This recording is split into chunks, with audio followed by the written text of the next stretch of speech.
Hey there, Total Gym. It's Maria, your Total Gym Master Trainer. Pilates is built on precision, control, and breath. And on the Total Gym, those principles can come alive as you utilize gravity and your own body's resistance to create a reformer-style experience right in the comfort of your own home.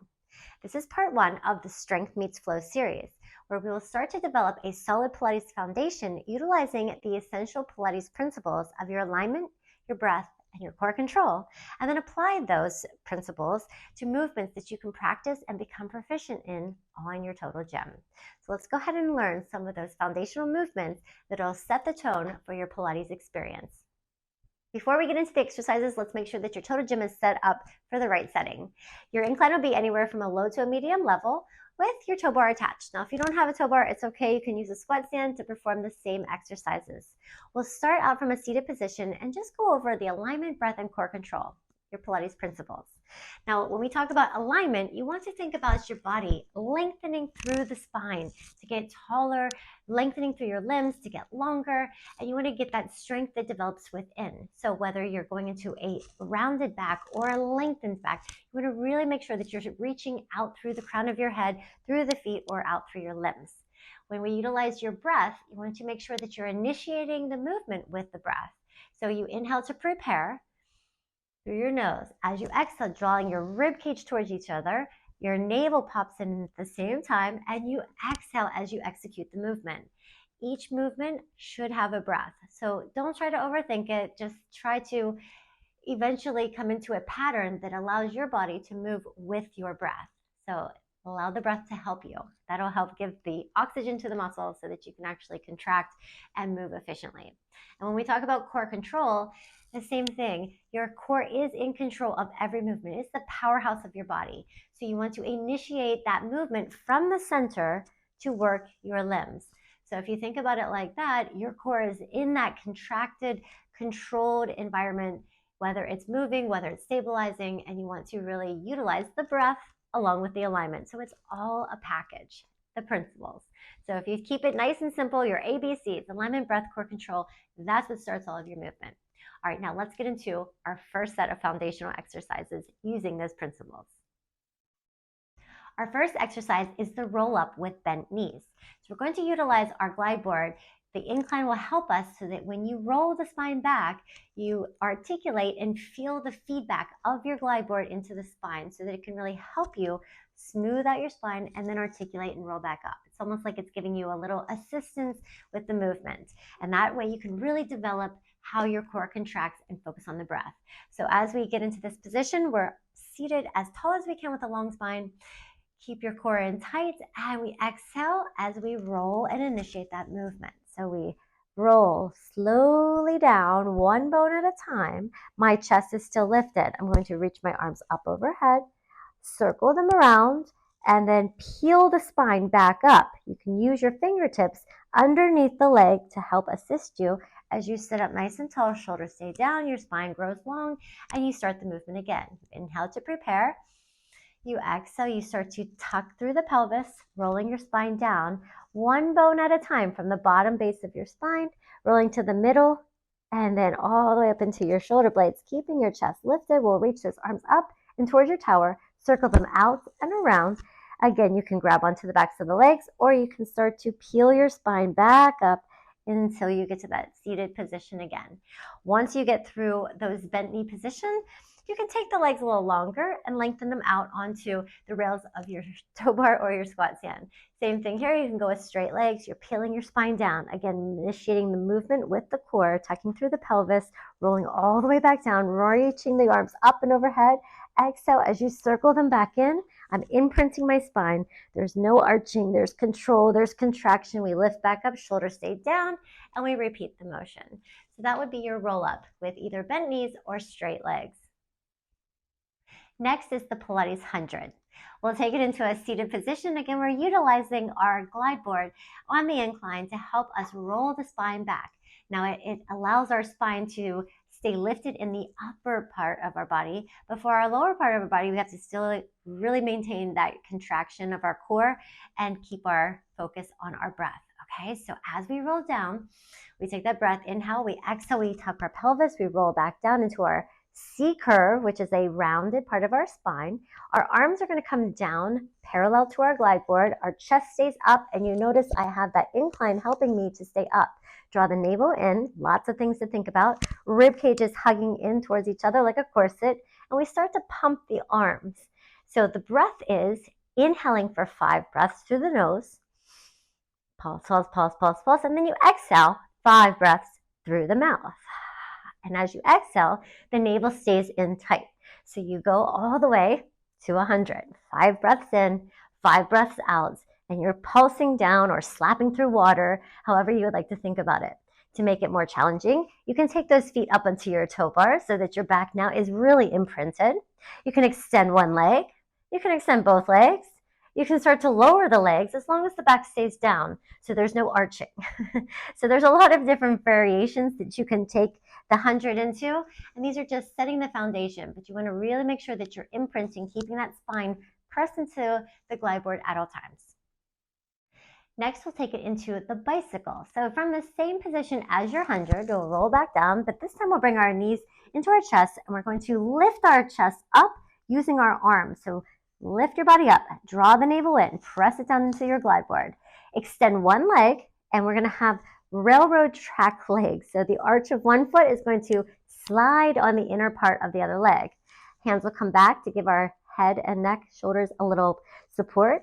We rotate our elbow towards that opposite knee and then slide the legs as you rotate and twist, keeping your chest lifted at all times.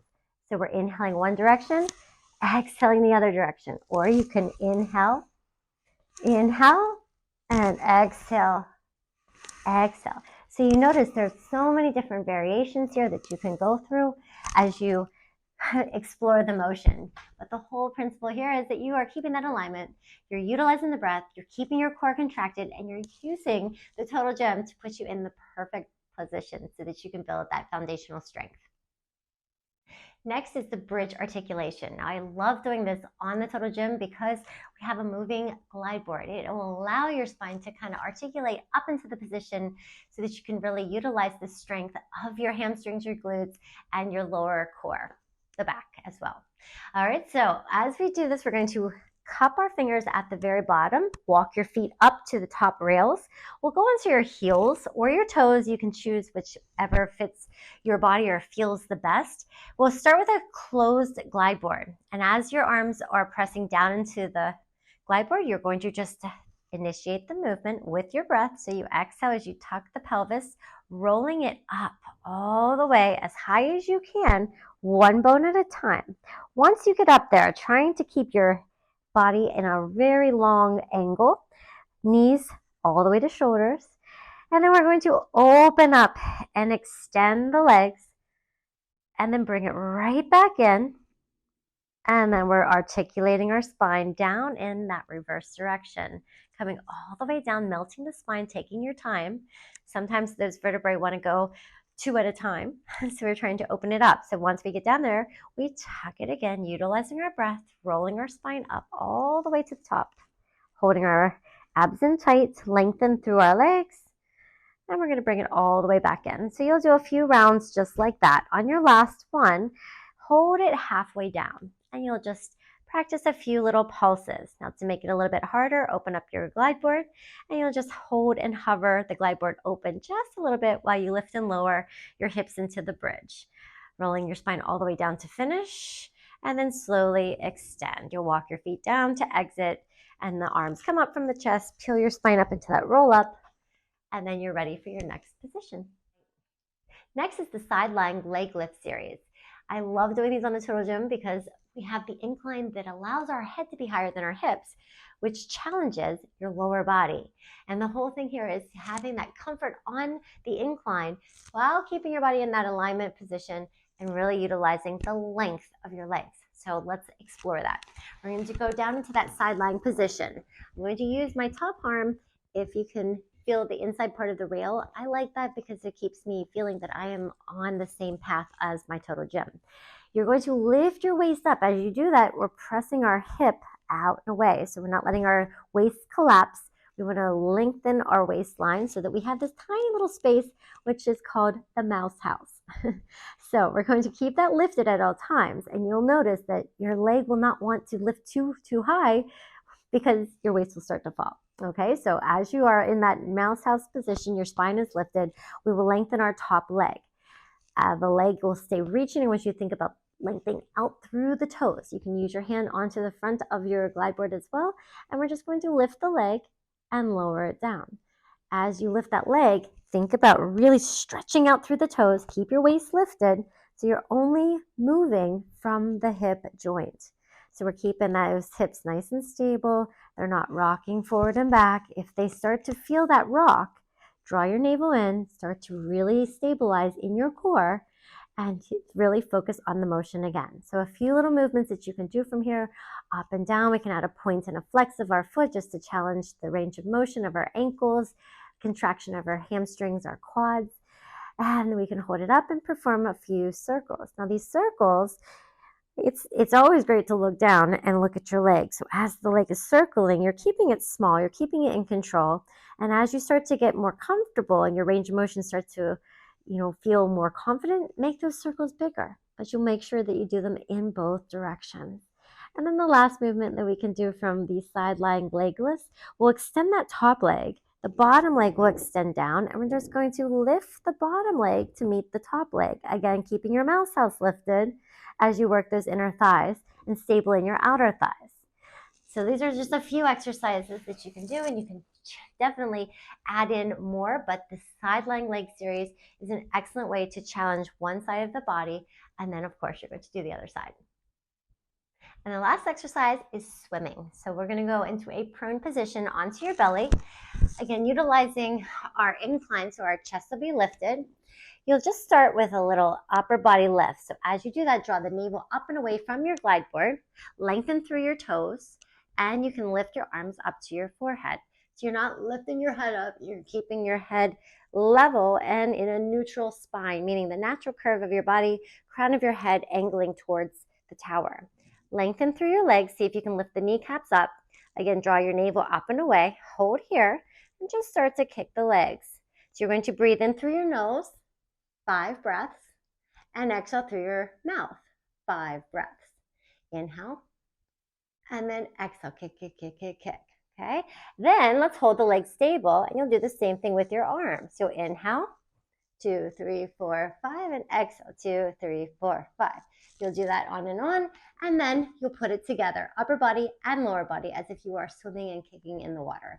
So you'll inhale to prepare, exhale, lift your body, arms and legs, core is pulling away from the glide board, extend your arms. You'll start to kick in opposition. Inhaling through your nose, 5 breaths, exhale through your mouth, 5 breaths or 5 counts. So inhale and then exhale. Once you're done, place your hands down, give it a little bit of a stretch, tuck your chin, press back, and come into a child's pose to stretch. Walk your hands over to one side, your hips go to the opposite side, feeling that length all the way down the side of the body, and then take it to the other side. You'll come all the way up into all fours, into a cat stretch, shoulders on top of wrist, and hips on top of knees, arching through your spine. In that reverse, you'll tuck, drawing the navel up and away, and then you'll arch. And then to end your workout, you'll take your feet out to the side, you'll pull back and give it a nice forward fold stretch, drawing the navel in, weight is distributed equally onto your toes. You'll start to peel your spine up one bone at a time so that your shoulders come back, your chin comes up, your head is up long. Take a nice deep breath, and you'll inhale, and then you'll exhale out. And those are our foundational exercises that you can practice, use as a warm-up, and take your time going through these, because it is all about precision. It's not about reps, it's about how much you can stay controlled, contracted, and really focused from the inside out. Every strong practice starts with a solid foundation. These foundational movements will teach your body how to move with proper alignment, breath, core control, and intention, setting the stage for a deeper strength and control. Be sure to check out the blog for all of the foundational details, and follow the Total Gym Strength Meets Flow series to take your Pilates deeper into your core, your powerhouse. with every exercise that challenges stability and precision in every angle.